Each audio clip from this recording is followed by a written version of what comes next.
And I think once it arrived in Europe, the botanists and the people that had it in their possession, like, this is very curious. You want to bite into it, right? So if you bite into it, you can have one person that is sort of like a guinea pig, let them eat this, and if they die, then you know it's poisonous. So I think that's what happened with that monk. He already knew that it was very delicious and edible, so he had no worries about eating it in front of all those people. Yeah, so I want to get into it. I want to talk about tomatoes. And in Ecuador and the Andes is the origin of this tomato. The fruit that is identical is everywhere up above here in the mountains. This is the nightshade as well, same family, very similar to the tomato that was used to create this. So basically, there's a comparison. The ones up above get a little bit bigger, just a little bit bigger than this. And I'm going to take one off. So there's the size. So this was hybridized so much to get from this to that. So what happened is, they're not 100% sure, but they think that this ended up in the with the Aztec culture, and they improved it a little bit to get to something similar to this. In Europe, when the Spaniards brought these tomato seeds back, it was used only as an ornamental object. And they didn't really understand that it was edible. They thought it was poisonous. And there's two stories I'd like to talk about with the poison. The first story is the rich, the aristocrats, had pewter dinnerware, and they would put the tomato sauce or whatever they made on the dinnerware, on the pewter, and it would separate the lead.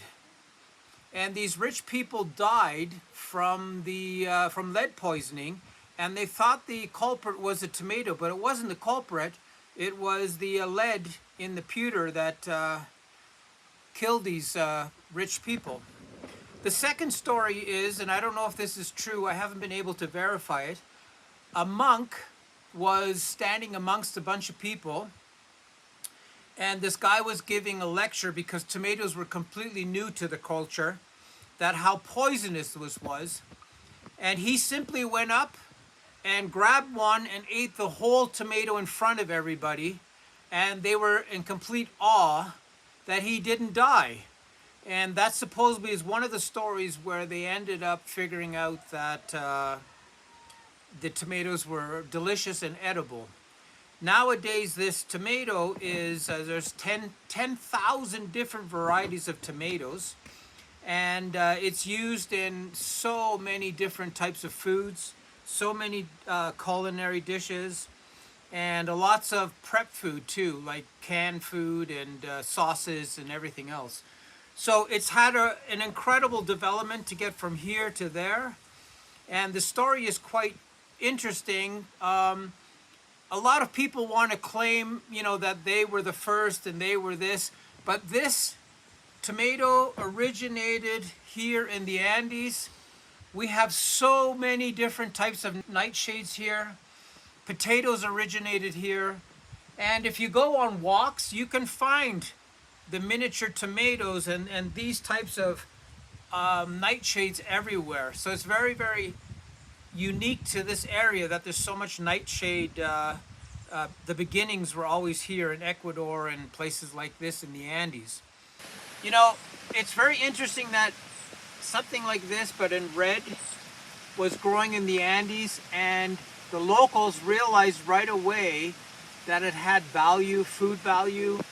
So they basically harvested something this size, ate it, and realized quickly that it was a valuable commodity. So what they did is, from what I understand, is they dug them out and they brought them closer to their homesteads.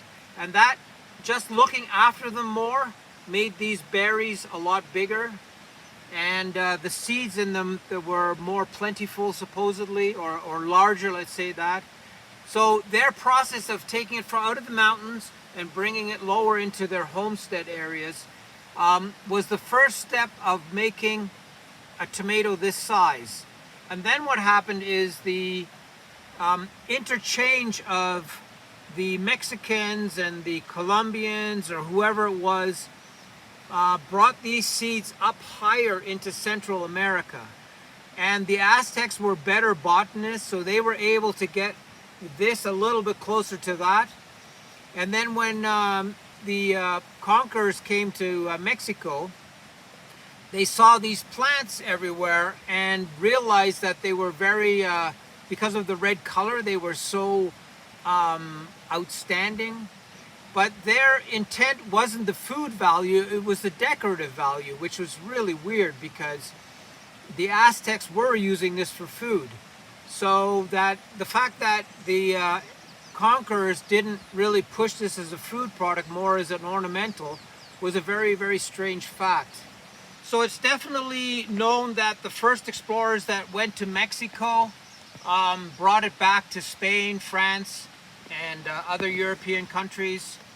And the fact that it came from Mexico means that it traveled from South America through Central America to Mexico, and the Aztecs were using it extensively. And the Aztecs were the first ones to start making it more viable, more towards this size and more red. So they were the ones that transferred this into something a little bit smaller than this. So the progression of cultivation already started with the Aztecs. In the 1500s, they brought it to Europe, and the tomato wasn't never called tomato. It was called wolf apple, love apple. It had many, many different names in different European countries. But the real name here in Ecuador is tomatil. And that's how it got the name tomato. I guess they went back and found out the right name for it. And that's how it ended up being a tomato. Tomato had another journey that I need to describe, and that was, so you had Aztec conquerors to Spain, Spain to the rest of Europe, Netherlands and other places. And then the early settlers in the 1700s, they brought the seeds back to North America and started cultivating and making new varieties in America as well. So this guy, this tomato, has traveled very far, and it's done a lot of crazy things in its time. So if this is the development that we've gone through, maybe there's a limitation to how big this tomato can get, the big boy or whatever you want to, the beefsteak. Maybe it can never go from this to a football side. Maybe there's a built-in limitation in the tomato. It'd be interesting to see how big they can get. So the next question is, what is this? Is this a fruit? Is this a vegetable? It's actually a berry. They consider this a berry. I guess it starts with this looking a lot like a berry and changing into something bigger. But this is definitely supposed to be a berry and not a vegetable. So it belongs to fruits and not to the vegetable category, which is another interesting fact. And the other nice thing about tomatoes is they can be eaten raw and they can be cooked. And you know, there's nothing better than a bacon, lettuce, tomato sandwich or a really nice sauce, tomato sauce. When it comes to the kitchen, this is a very flexible berry. It is incredibly, you know, versatile in what you can make with it, and that's why it's so desired. That's why, you know, so many botanists have made 10,000 different varieties. The latest gimmick they have is they make this with a very thick skin, so it lasts really long and you can transport it. Some botanist in Israel was responsible for that. What's interesting about the tomato is, you know, to go from this to that is you know, an incredible achievement. What happens is we wouldn't be doing this unless we benefited from it. So that's why this energy was invested into getting this crop this big and making it available all around the world.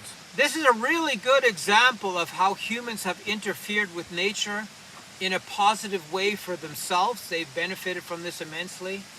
But nature has given the power for humans to be able to manipulate something like this into that. And that trait is what science is all about, is about going after a seed inside this and improving it to get to that.